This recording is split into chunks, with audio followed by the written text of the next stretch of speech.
Hey everybody, thanks for joining me. As promised, I'm going to go through the process of making a kilt in real time, start to finish. Well, not completely start to finish, because I've already had the initial interview with the client in which he chose the tartan. We ordered the cloth arrived, I invited him over, and we went through all of the details. And again, others in the industry will just say, do you want it to the stripe or to the set? I, on the other hand, have asked, and I've mentioned this in a previous video, my second question is, okay, what stripe or what element of the design do you want it pleated to? So we pleated it to every conceivable combination. We pleated it to the red stripe. We pleated it to the black stripe. We pleated it to the set, and then we also pleated it to the division between elements, which was invented by a client of mine, and I've mentioned this elsewhere, and thank you, Keith, for inventing this, because it's tremendous. I'm having an increasing number of customers pick this way, and that is to, rather than pleat it so that the pleat, the center of the pleat features a particular element of the tartan, of the stripe being centered on the pleat, he chose this design in which the center of the pleat is the division between two colors, in this case black and gray. And I've told the story elsewhere, and I still smile a bit, because I wondered, in fact I might have even asked him at the time if he owned shares in a printer cartridge company, because while he was waiting for the cloth to arrive, you know, it's woven to order, I don't keep anything on the shelves in anticipation of the sale. He printed any number of legal sized sheets, color corrected, and then occupied his time fiddling with them, doing little tartan origami to try to research and explore every possible pleating combination. And this is the one that he hit upon. And you can see it now. It's a bit cheap and cheerful as I've just pinned it together, but you'll see it at the end when sewn and pressed. It has a tremendous effect because it's got a very strong vertical element. And it's also sort of, it pops a little bit. There's a bit of a 3D element to it. So again, I'd invited him over when the cloth arrived. And just, if anything else, well, a couple of reasons.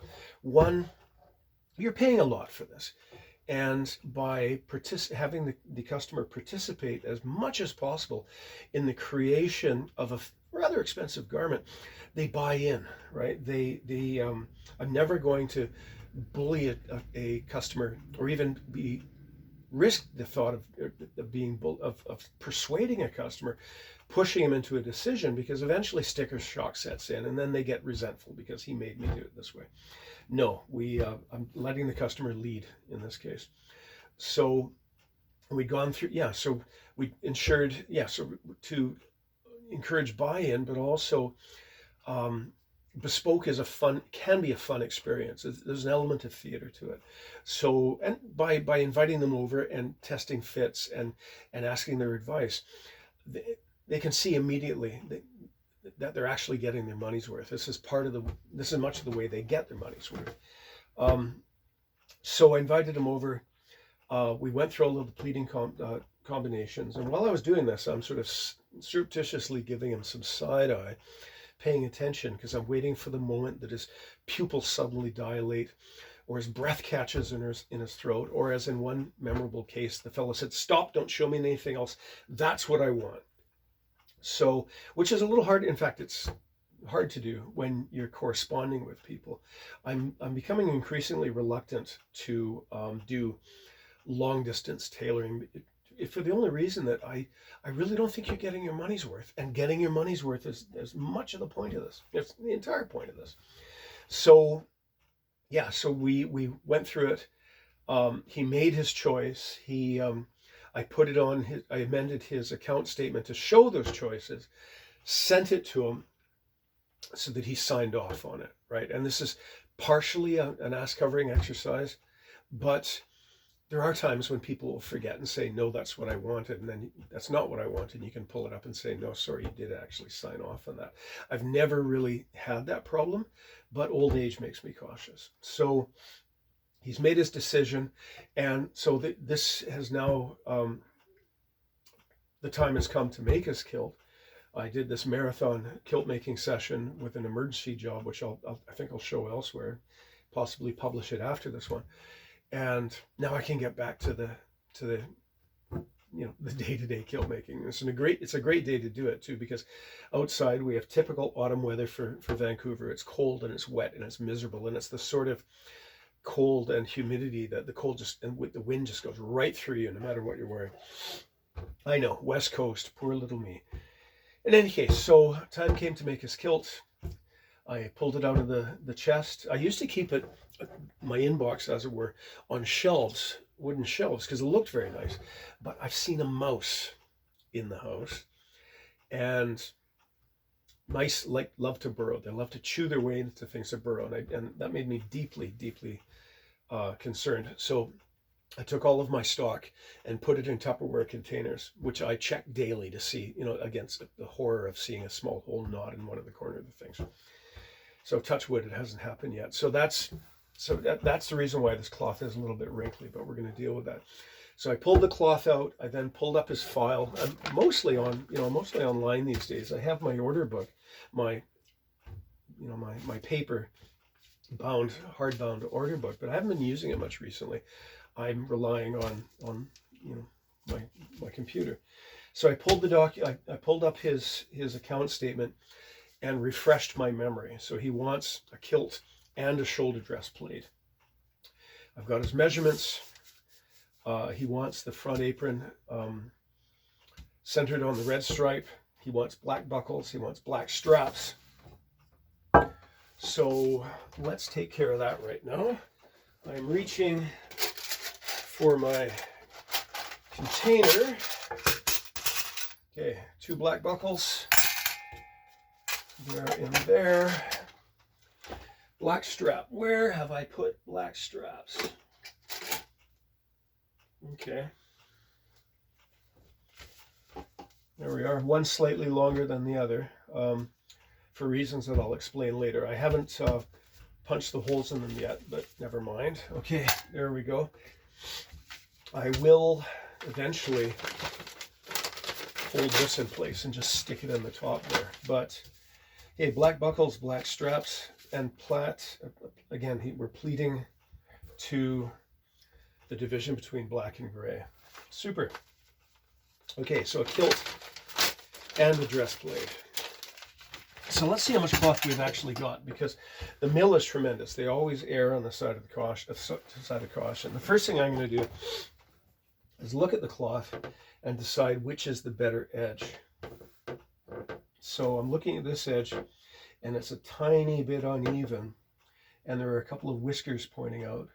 So this is the second best edge. And frankly, even this edge is better than a tuck selvage in my opinion. I really don't like them. This is very nearly straight. I mean, there's occasional dimples, as you can see, just little low spot, or just dimples, little kinks in the edge, but I'm not worrying about that. Okay, so I'm going to go through the whole length of cloth. Now, they'd made a note, the mill had sent a note that there was one small error over the tiny piece. There's this, let's call it damage, but it's got a little weak spot. It stands out. It doesn't look well. So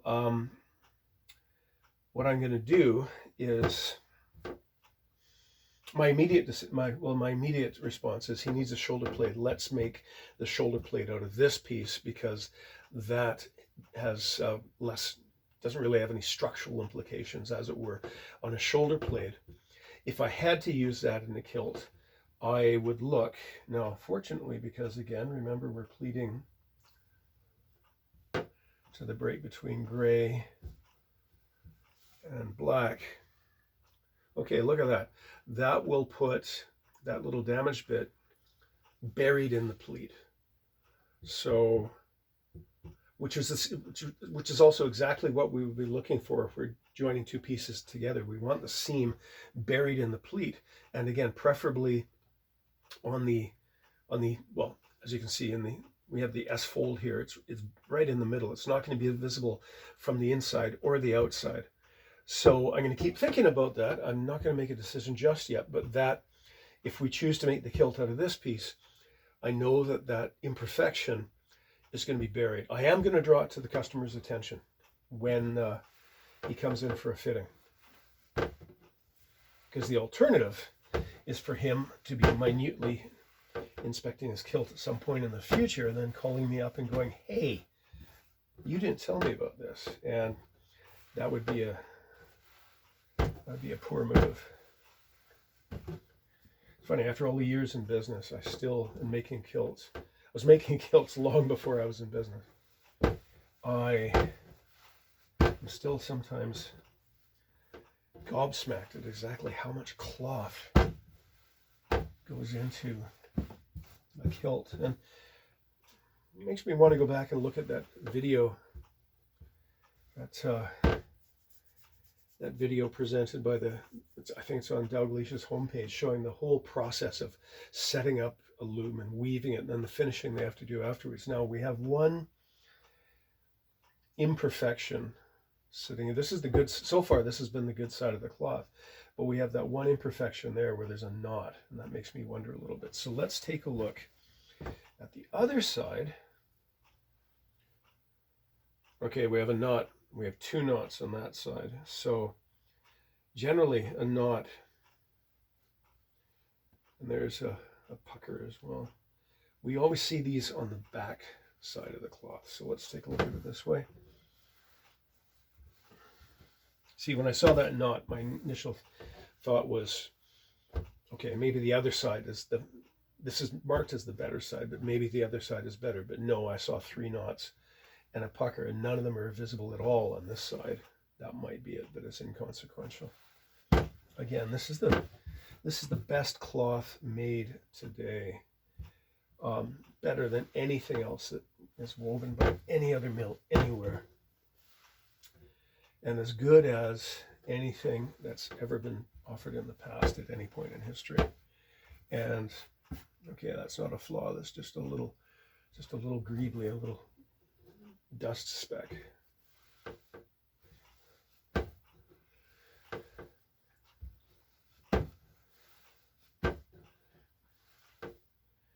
No. Okay, I'm not seeing too much else. It's very attractive tartan. And again, continuing to extol the virtues of the Dalglish mill. I mean, all the other mills who, in my opinion, frankly, produce at best second-grade cloth, they have a drop-down menu. Here's what you can have, and if you don't like it, you can go without. There were times in the past that I was able to commission a special order from these other mills. Okay, there's more, I'm not going to call them flaws, imperfections on the backside, but this is also, this also demonstrates this to us that we actually had a living Webster, that is to say a weaver, monitoring the machine, because they saw fit to stop the machine, correct, and possibly a yarn was broken or the bobbin wound down and they tied in a new yarn. I see those imperfections, I see those actually as marks of quality rather than otherwise. But yeah, it's got to be 40 years since I've been able to convince another mill. I simply don't go to those mills anymore to commission a special weave from one of the other mills. And the other factor was that they used to charge, like, they had, in my opinion, maybe not ridiculous, because presumably they've done their math, but they used to ask for, in my opinion, excessive minimum orders, right? You know, sure, we'll weave that, but the minimum order is 60 meters. What am I going to do with 60 meters of cloth unless I'm the pipe, you know, I'm the kilt maker for a pipe band or the army or you know, otherwise you got this room full of cloth that might never be sold, and you're thinking of ways, and you know, can I make drapes for the house in this? Can I upholster the damn furniture? Okay, so I've looked at the cloth. You can see they've put the sticky on saying this is the face, which I've confirmed, and they've also put it nearer the better of the two edges. That doesn't always happen. Sometimes it's on the sticker's on the wrong face, which is why, or in the wrong edge, which is why I check. And frankly, even once I've checked, sometimes I'll check a second time. Yeah, this is the lesser of the two edges. Okay, so what I'm going to do now is I got my piece of chalk, and I'm marking on the top of the, I'm going to call this the top of the cloth and the bottom of the cloth, because this better edge is going to be the bottom. It's going to be the hem, the lower edge of the kilt. Properly speaking, it isn't a hem because it hasn't been hemmed, you know, the action of sewing the cloth to contain it, because we're using this wonderful, wonderful selvage as the bottom of the kilt. Okay, so there's a little notch that I've cut in my table here, and that marks 1 yard, a cloth yard, from the edge of the table to the mark. So there's 1 yard. You know, I'm going to switch to, where's my yellow chalk? Just, I don't have yellow chalk, so I'll use white chalk. Generally, I have my own shorthand in chalk, in which yellow is a mark to sew to, and white is a mark to cut to. But doesn't matter. I'm just going to use white chalk this time, just because it's a little more visible. The blue doesn't really stick out enough. Okay, 1, 2. When I mark 2, the longer line mark is the actual mark. The second one is the Roman numeral that I'm using. Okay. 3.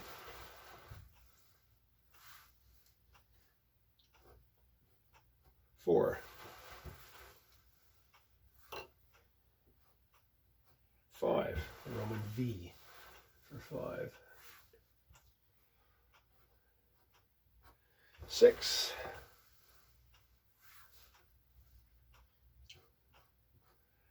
7.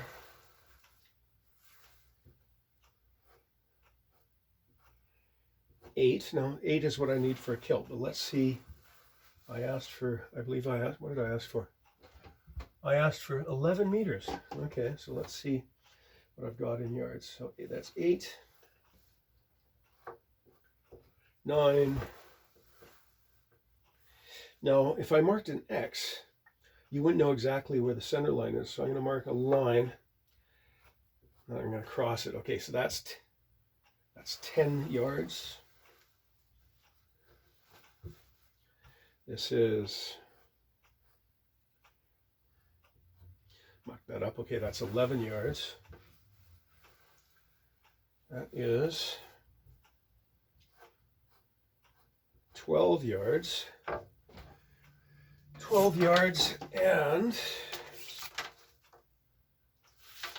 12 yards and 16 inches. Cool. Okay. So I'm still thinking about that little flaw right there, right? And because this is so near the edge of the piece, remember how I I'm just going to put a weight there to prevent the cloth from racing off the edge of the table. Remember how I folded up a pleat to see where that flaw would be, and it was ideally situated, buried inside a pleat. But we're so close inside, or so close to the end, that might not work out, because if this is the center of the apron and I have a deep pleat, maybe that won't be concealed, right? Okay, so no, that's the McBride that I'm working on after this. Let's just do an initial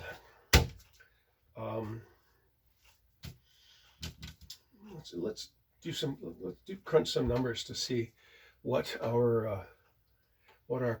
how wide our aprons are going to be, and how how wide the pleated part is going to be, and then just come up with a basic number. Now, of course, I don't have a pencil handy, so I'm just going to wander off screen and find a pencil. There we go. Now, I do have a picture of the gentleman on the computer. I'm not going to bring it up for privacy reasons, to remind me of his posture and his physique. But 37 waist, a 43 hip, 7-inch fell, 22 total length. So right now I'm going to be marking in chalk, because clay chalk, because if I mark in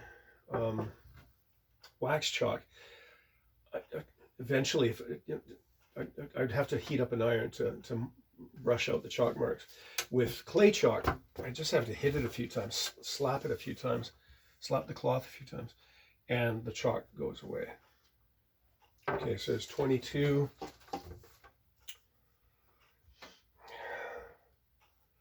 Seven. No. So apron, pleat, 8, 16 plus 6, 17. 18 plus 18 is 36. How about initially, so 18 plus 18 is 36. Why don't we say 19 and 18, and that would be 20 and 23.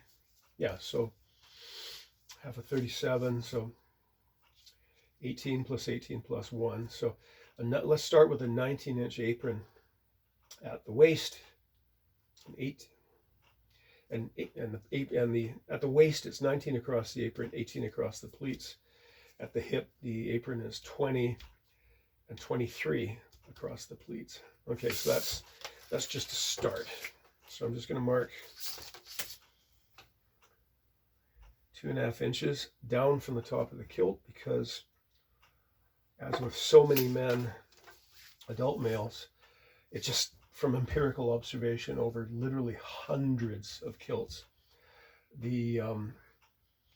I measure, and well, perhaps I'll include the link to my measuring system. I measure differently than other kilt makers. They measure to the natural waist, apparently, and then they add, and they call that the drop up from the natural waist. They put the strap and buckle at the natural waist, I believe. I never learned that method, and frankly, most of this is my own invention, because I didn't learn how everyone else did it. I came up with my own measurement system, and frankly, it fits better. Again, my measurement, I measure to the natural waist. That's the top of the kilt, as opposed to natural waist plus 3 inches, and or 2 inches, or what, I don't know how they calculate that. I don't care. So I measure the natural waist, that's the top of the kilt, and then in 99.9% of adult males, the correct drop, shall we call, from the top of the kilt is 2.5 inches below the natural waist, and that's where we center the strap and buckle, and it seems to work. And I know this because, and I declare this because over decades now, people have put on a kilt made to those measurement systems and gone, who've worn kilts, who are used to kilts, and have gone, wow, that's comfortable, and it just fits better. Okay, so I said 19, so half of 19 is 9.5. Mark there, and 19, and then at 20, it's going to be 20, so 10 and 10. Again, that's another characteristic of my kilts, is that other kilt makers will have, often they won't have very much taper at all in the pleats, and a great amount of taper. They'll do all of their shaping in the apron, and they call this the A-line. They'll do some quite complicated cloth origami to get this sometimes very dramatic curve in. I believe, I don't know, I believe that is it speeds production, because you can have somebody, possibly yourself, possibly an apprentice, sewing those pleats without having to pay a lot of attention to the taper, right? I see this particularly in army kilts, particularly old army kilts, where, let's say in a Seaforth Highlanders kilt, box pleated to the white stripe, it's almost invariably In fact, historically, in old kilts, and I've worked on kilts made as early as the turn of the last century, 1890s actually, is that there'll be 31 pleats because they're starting with a measure 7.5 yards, and God knows how they pick that particular length. 7.5 yards. They do 31 pleats invariably, and there'll be a tiny bit of taper, but it's like 3/8 to less than a half, right? So it's gaining, maybe the taper is less than, it's maybe 1/8 of an inch or 1/16 of an inch across 9 inches. But if someone's constantly doing that, they don't have to work on the calculations and stuff. And then the master at the end does all of the final shaping in the apron. I don't do it that way, mostly because I can't really.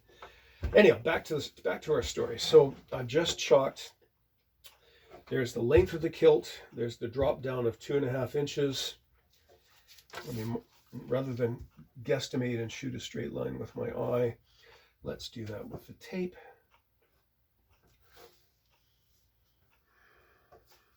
Good. Okay. Width of the apron at the waist, width at the strap and buckle. We have a 7-inch, a 7-inch fell, which seems because I measure it, but generally the rule of thumb is the fell is 1/3 of the total length. So the 7 is slightly more than 1/3, but so what? I also measured it to his figure. So we drop 7 inches to the bottom of the fell, and that measurement is 20. Okay, so centered on the red as he has requested. Now I do a simple check to see if I've got enough cloth left on the end, because again, one of the characteristics of my kilts is a rather deep, I don't have a technical word for this, fold at the end of the aprons. I do this for a number of reasons. One of them is the man paid for an 8-yard kilt, the man's getting an 8-yard kilt. So I've measured some kilts from other sources where there was nowhere near 8 yards. It'd be 6 or 6.5, and I'm not sure if they were possibly trying to squeeze as much product out of one bolt of cloth as possible, or if they're, I don't know, they're not thinking it through. So I measure a full hand span from the edge. Great, that's a lovely deep. I could cut it, or rather rip it there, but I think I might rip it here so that I've got an extra strip, so that I have 3 layers of fringe on the edge. He's asked for a fringed edge. I'm gonna leave that like that. Now, because my primary concern right now is that little flaw sitting right there. Normally, if I wasn't dealing with that, the next thing I would do, well, this is 11 meters, 12 yards. My next stage would be to count off 8 yards, rip the cloth so that I had my 8-yard piece for the kilt and the remainder for the plaid. But what I'm going to do, because I'm still kind of sorting this out, I'm just going to put this out of the way because nothing's more confusing, annoying than hunting around looking for. Okay, because remember, that's what the pleat's going to look like.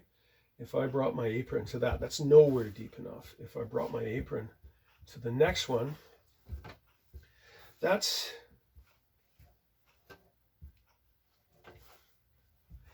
nicely deep, because again, it's, as I've said elsewhere, another feature of the kilts that I make is a very deep apron pleat.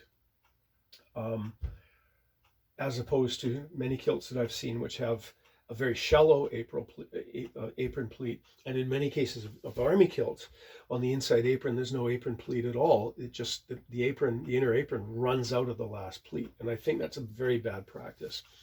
The reason why I do a deep apron pleat, and it's generally between 1/4 and 1/3 of the cloth, but that is entirely dictated by the set. This is a fairly large set. What do we got here? 9 inches?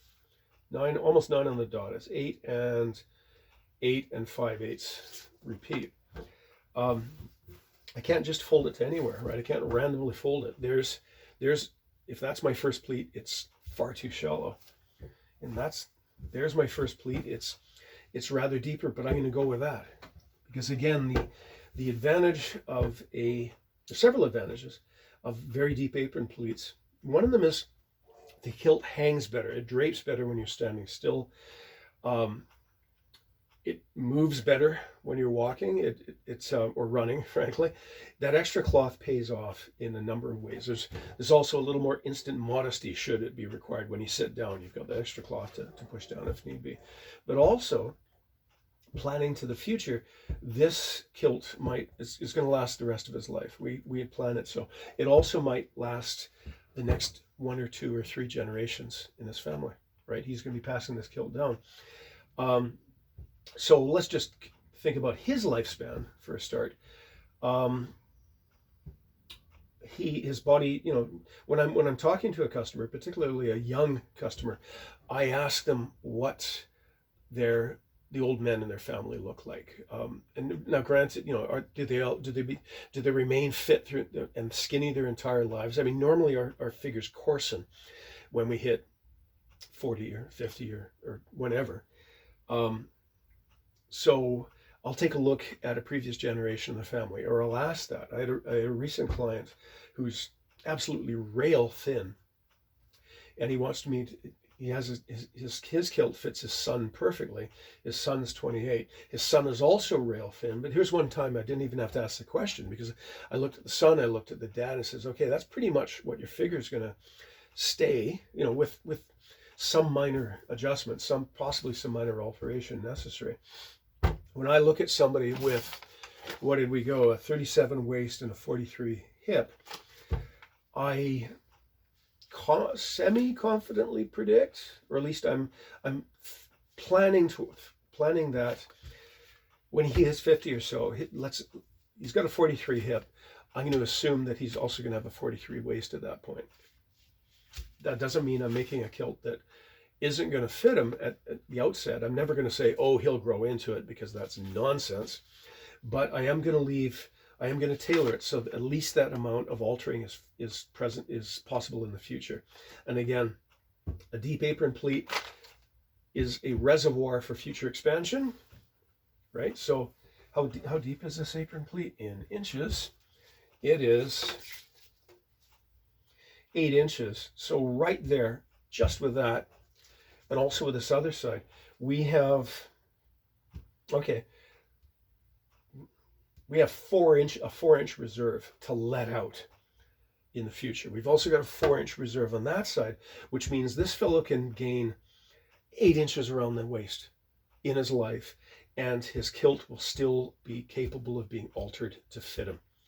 And yeah, we can fight DNA, which we might not always win. Okay, so now back to our game here. I've laid out the apron. I've decided where the first pleat is going to be. There you are, Mr. Chalk. And I mark an X to mark where the first pleat is. And again, it's chalk. I'm probably going to take that out. Now let's take a look at where that little damaged bit is. Okay, there's a problem, because remember when I laid it up like it was a pleat, it was going to be buried inside the pleat. Well, if I make up the apron here, that is going to be visible from the inside of the kilt.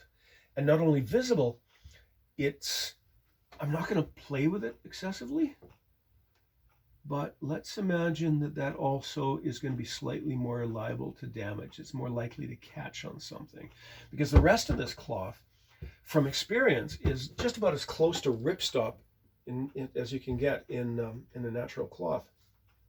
So what I think I'm going to do is I'm going to go to the other end of the kilt at where I started, and I was measuring from the other end of the kilt to see how much the other end of the length of cloth, I beg your pardon, to see how much cloth I had. I think because of that, I think I'm going to go to the other end, measure 8 yards, and sever it there. And that piece of cloth to the east of us here, that'll be the kilt portion.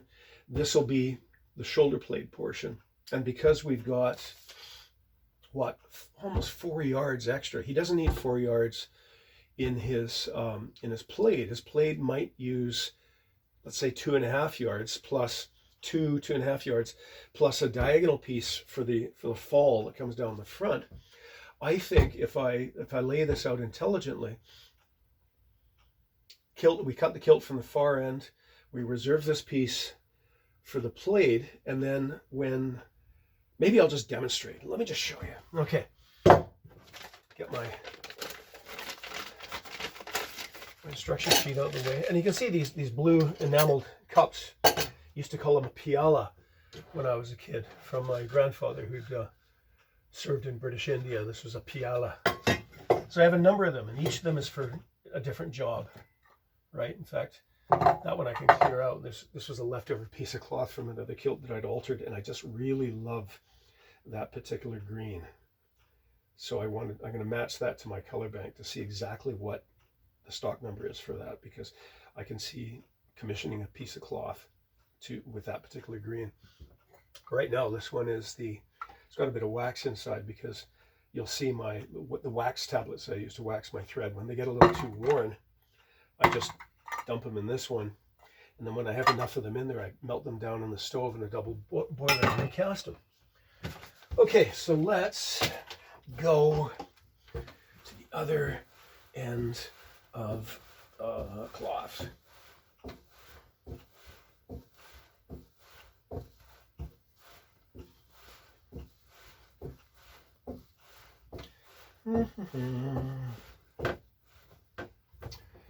Okay,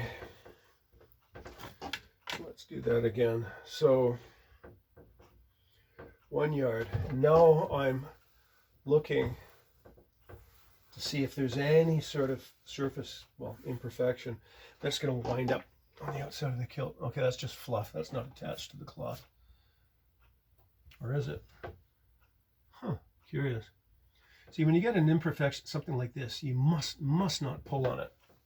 I'll deal with that later. In fact, I'm going to circle that.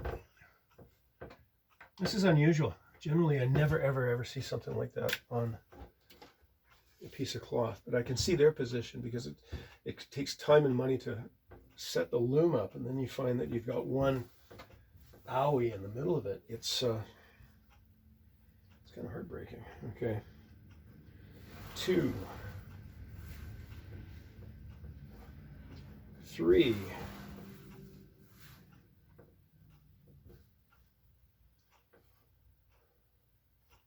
4,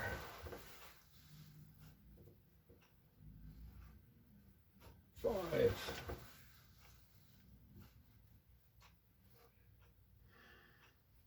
6, 7, and 8.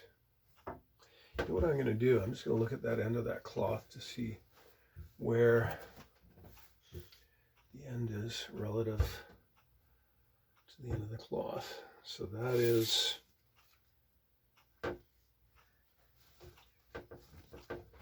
put that weight back there, because I've got extra cloth here. The mill always adds a little bit extra. It's like a baker's dozen. Okay, so my center line's basically 2 feet from the edge of this cloth. I think I'm going to replicate this here to make sure that I get that same proportion, because when you get a piece of cloth and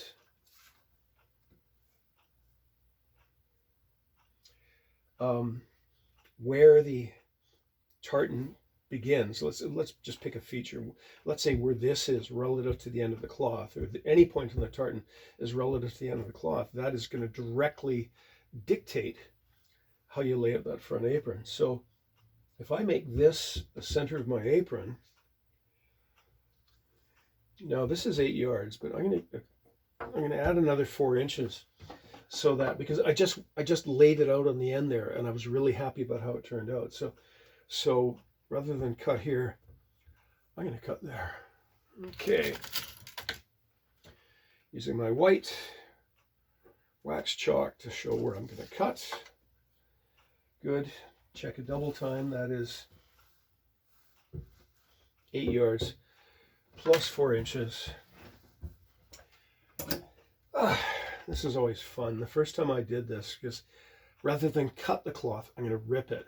And I can't do that with some other tartan cloths that have come across my work table.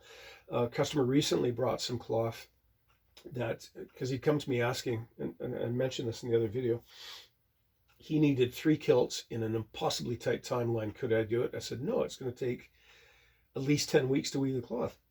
He found some cloth, he brought it to me. It was good cloth, but it wasn't great cloth. Not only in the selvage, but also the weave wasn't as tight. This is what I would, and has historically been referred to as a hard tartan. It's, again, it doesn't snag. It's a very high thread count, and it's very good cloth. So my point being that I can rip this with confidence, but I've ripped this other piece of cloth, yarns in the more loosely woven cloth. This other piece I'm talking about, yarns were pulling out. So here's the part that my heart always kind of stops a bit. The first time my wife heard this, she was upstairs and she heard the ripping noise and she thought, oh my God, he's lost his mind, he's lost his temper, he's ripping the cloth to pieces. No, this is how I get my straight line. Now you saw the effort I put in there. This it takes doing. This stuff doesn't just come apart by itself. It takes a real effort to tear. Okay, so there is my kilt cloth. Now I'm just gonna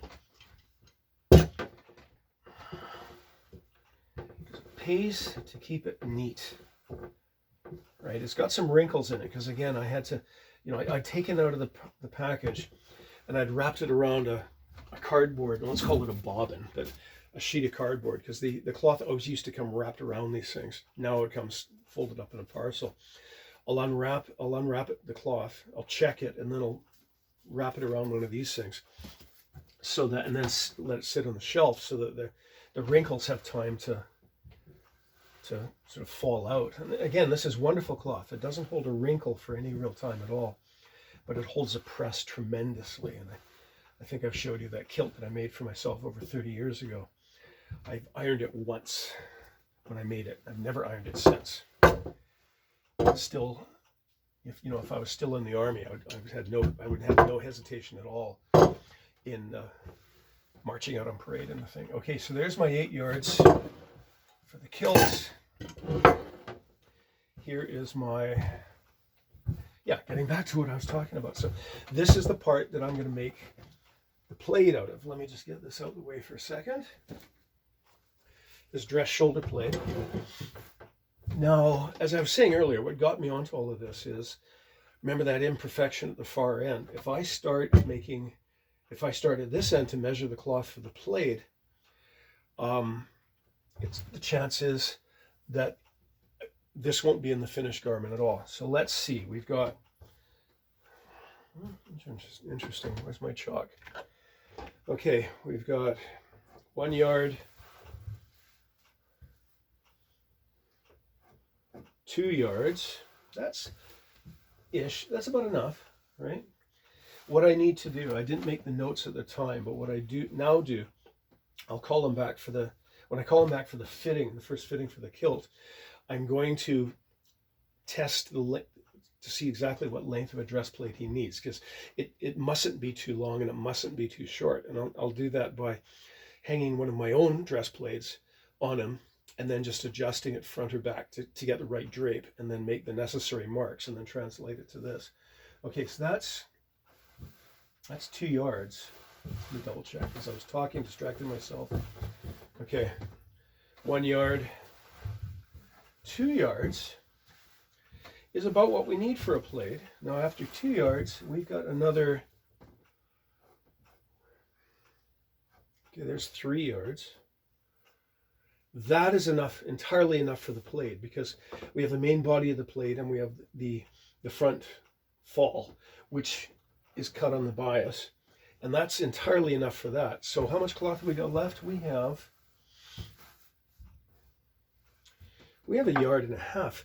So this piece, we'll see if he wants a tartan waistcoat. waistcoat, vest, if you're speaking American. Because there's enough here that we could actually cut him a tartan waistcoat, cut on the bias, and that could be very striking indeed. So, speaking cynically like a person in business, that produces a potential income opportunity to tailor him a waistcoat, but it also means, what really matters is it means that this doesn't matter anymore, because if I'm cutting a waistcoat out of this piece, this section is going to wind up on the shop floor. Or I can't even imagine how I would lay the pattern out so that this was included at all. Maybe it'd be folded over, it'd be under the lining, but we've removed that as a threat to the quality of the finished garment. I feel pretty happy about that. Okay, so I'm just gonna fold this up neatly. Give me a second.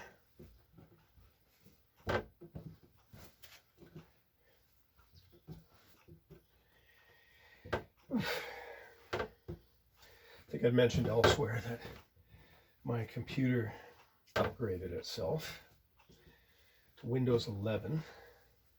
I'm not very happy about that because, I'm doing my best not to be the sort of old guy who resents technology, but I pick and choose. I resent the fact that I have to stop and relearn how to do something which used to be straightforward, So my snipping tool has gotten strange. I will try to load a video from my phone, and the new program insists that there's nothing new on the phone. So I'm going to have to get my IT person to walk me through how to defeat the latest challenge thrown up by the computer people. I'm really convinced, really, prove me wrong, that a lot of these unnecessary, in my opinion, unnecessary changes are the result of project officers and the rest in the company that wake up one day to realize that they have a performance review coming up and they've done exactly bugger all since the last one. So they'll introduce something and crow about how it makes everything better. Well, no, it doesn't. It just means that you can tell people that you actually did something for the last year. Okay, so there's the cloth for the plaid and the possible waistcoat. I'm going to put that back into the inbox.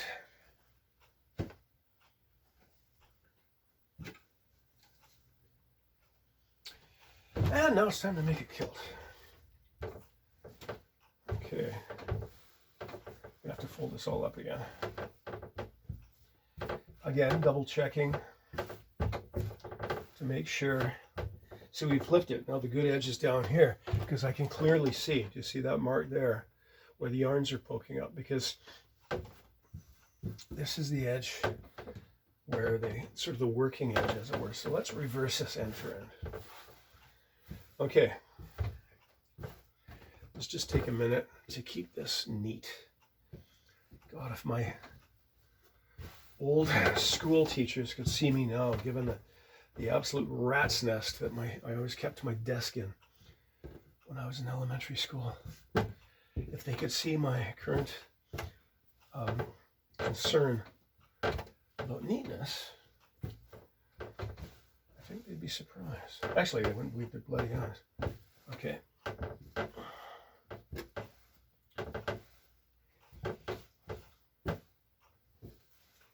Come on.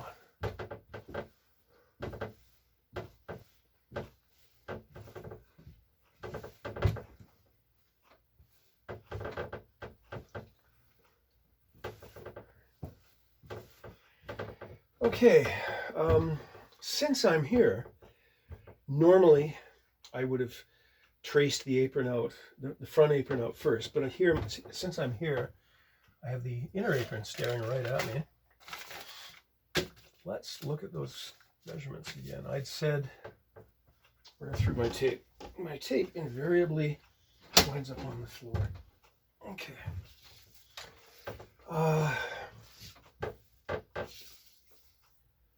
Right.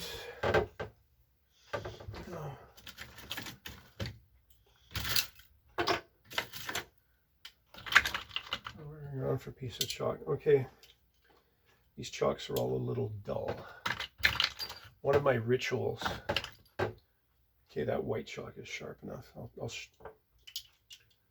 of my rituals is to break out a new piece of chalk for every kilt that I do. But can I sharpen these? I can sharpen these. Where's my sharpener? Actually, the heck with it. Let's just get a new piece of chalk as per. Where the hell did I throw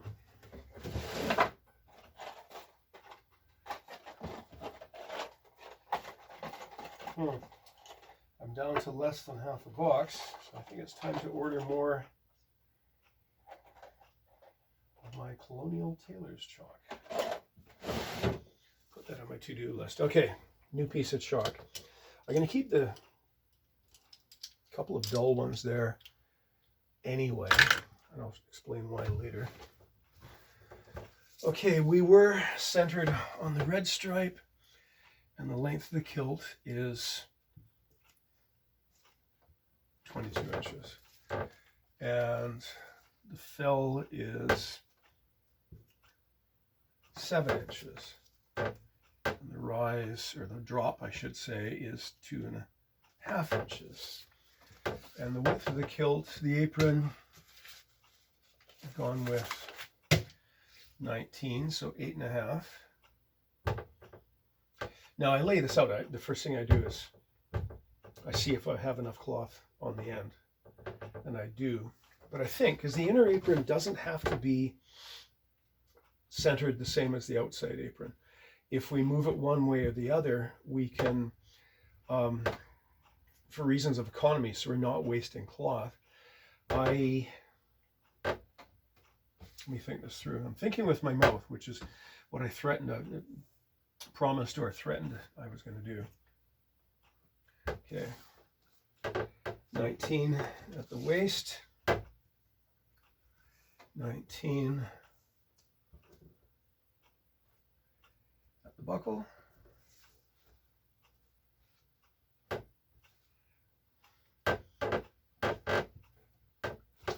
and 20 at the hip. Good. And I have exactly a handspan at the end. Remember, there was quite a bit more cloth. It was unusually deep at the other end. Had it not been, because remember, I need a couple of strips to make that fringe. This is as much cloth as I prefer to use on the end of an apron. And if I didn't have that extra cloth there, I would move this over half a set, and I would move it the center of the apron, the inner apron, to the middle of the black. Because again, the inner doesn't have to be centered on the red. I could move it half a set, which would then give me a little extra cloth there to rip off and then put on the fringe. But I don't think I'm going to bother doing that because we have the cloth. Okay, I'm going to put that away. Now,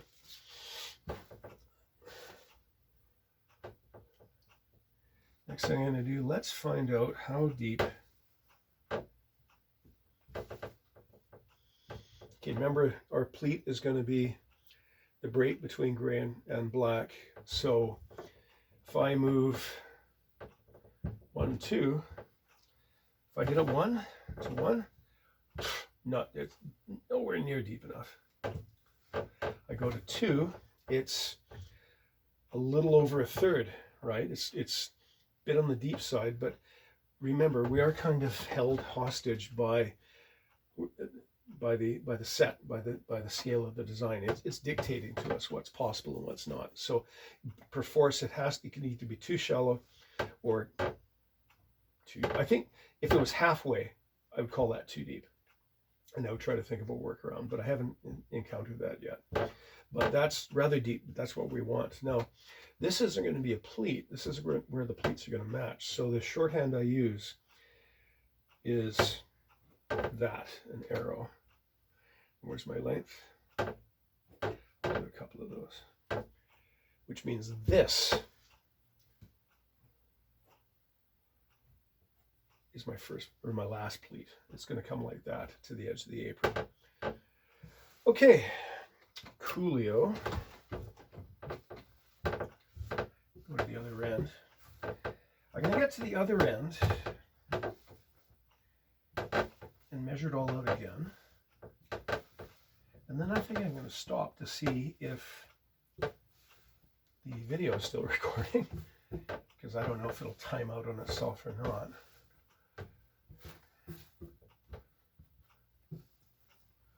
Yeah. Okay, remember what I said? I purposely measured it to copy the results I'd had from the old piece of cloth. I just heard a noise behind me. Is that wretched mouse? Okay, 24 inches. So, okay, that's the center of my front apron. Just make a little mark on it. Okay, so again, laying out the apron, the front apron. After a while, you've memorized the numbers. But even so, even though I've memorized the numbers, I'm not going to rely on memory, because memory can play tricks. And you get the whole thing done, and then you realize that you've made some error, which you now cannot undo. No, thank you. Okay, where were we again? 19 for the front apron. So, okay, hold on.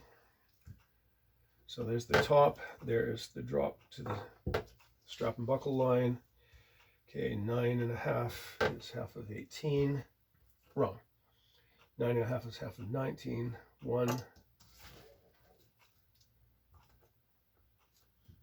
2,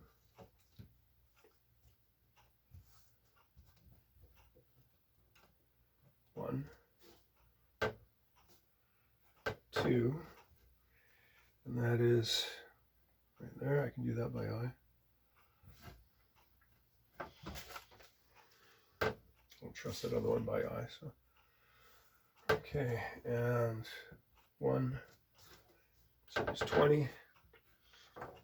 So yeah, hearkening back to what I said earlier, others do all of their shaping in the apron. I do 99% of my shaping in my pleats. I calculate the taper of the pleats so that you need an A-line in the apron. It can't just hang. It can't just be parallel. Even with someone whose figure is essentially cylindrical, you need an A-line.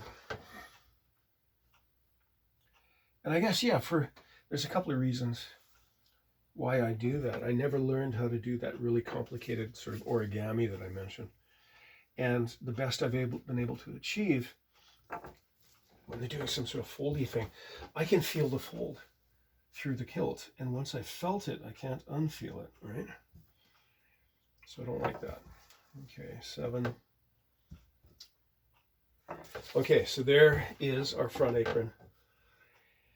Width of apron at hip, width of apron at strap and buckle, width of apron at top, and more than enough. Let me get this thread out of the way. More than enough here. There's my hand span. I can get 2 narrow strips off of this, which we'll see later in the series, and still have nice wide fold back. And again, that's a reservoir of extra cloth should the fellow need alteration. It presents 3 layers of cloth, so there's a little more weight. It helps hold the wind. It helps prevent the wind from catching the apron. Not that you can see anything because you've got an inner apron, unlike kilts in the past, which clearly it would appear didn't have an inner apron. Also, should the person, should the owner have a thing for kilt pins, which I really don't like, now you've got 3 layers of cloth to support the weight of the pin rather than 1. So there we go. Okay, so there's our apron laid out. We know we've got enough extra cloth there. Let's find that first pleat. Nope. Yep. And again, just about very nearly half, but what more can we do? Right? So there's my first pleat. There's my second pleat. Think. Okay, good. Before I count the maximum number of pleats, I'm just going to do this right now anyway, because I have to do it later, an hour later. Okay, there's my length. There's my bottom of the fell. Now that bottom of the fell doesn't fall on an element of the tartan. It would be nice if it fell on the red line. When I'll bring this up again when I start sewing. Actually, no, I'll mention it now in case I forget to bring it up when I start sewing. We have two options here, and one of them is to just extend the fell down a little bit further, so you're starting at the same place on the tartan, on the red line, and with a, what's that? Maybe it's not even half an inch. It's 3/8 of an inch. I think that's excusable if you just made the fell that little bit longer. If it was much more than half an inch, I don't really have enough data to speak authoritatively here about we don't want the fell to be too short, because the pleats kind of spill if they're too far above the widest point of the seat.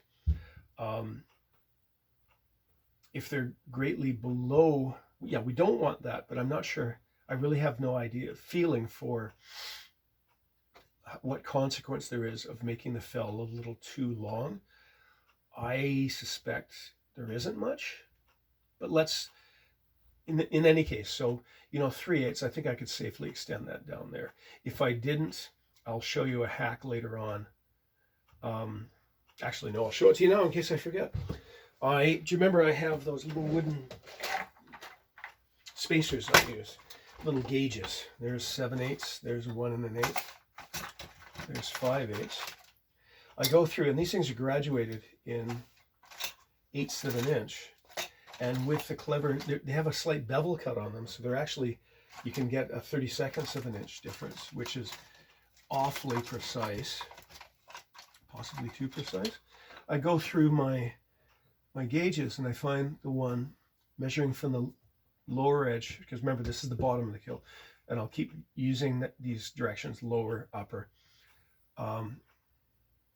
So there, I could find that spot reliably on every pleat by setting this thing aside, putting it in position, marking with chalk.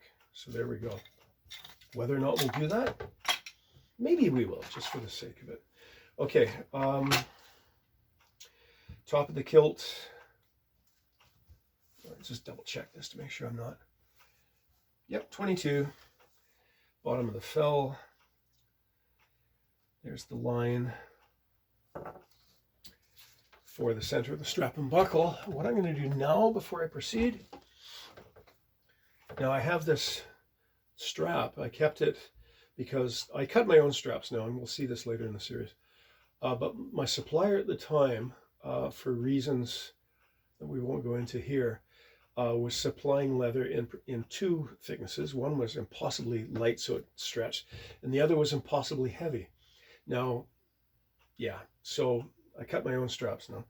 But what I do is I kept one of these things as a gauge. So what I do, remember I just marked 2.5 inches down. I line up this strap so the yellow line is centered in the holes. And now I'm going to take one of those duller pieces of chalk. That is where my buttonhole will be. And here's my second pleat. Let's go through the measure. Top to bottom. Okay, there's 22. There's, actually no, I didn't mark that well enough. And here's something else, because cloth isn't, it's not machined out of billet aluminum, right? There's variations in scale, right? Things will get wider and narrower over sometimes a surprisingly short distance. I may come back to that in the future. I'm not exactly sure where I was going with that. Okay, there's my center line, centered on the gauge. There you are.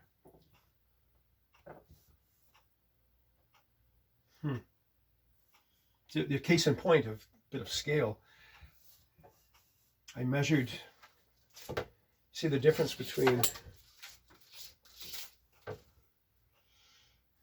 22, which is a little over 5/8 down from the top edge of that red line. Now right here, about 9 inches away, I measure 22, and now this one is 7/8, from 5/8 to 7/8. So, which, as you can see, the difference here, that would create a bit of a problem when we started sewing. So what I'm going to do is, that's exactly 1/8 of an inch. And this is, where's my sharp one? There. We're going to ignore that lower line, and we're bringing this in to, okay, that was a bit generous. There we go. So first pleat, second pleat, that's where our buttonhole will be. So great. Let's put this away. Put you over there. We'll put the chalk away. Now let's find out how many pleats we're going to have. First pleat. Okay, let's fold this up. 1, 2, 3, 4, 5, 6, 7, 8, 9, 10, 12, 13, 14, 15, 16, 17, 18, 19, 20, 21, 22, 23. There's our X. Great. So now I know 23 pleats. Good. Okay, I'm going to pause right now because I'm the boss. I get to dictate when I take breaks. I'm going to check to see if the video is still recording. I'm going to hit pause and then we'll get back to it. Okay, go have yourself a cup of coffee. You earned it.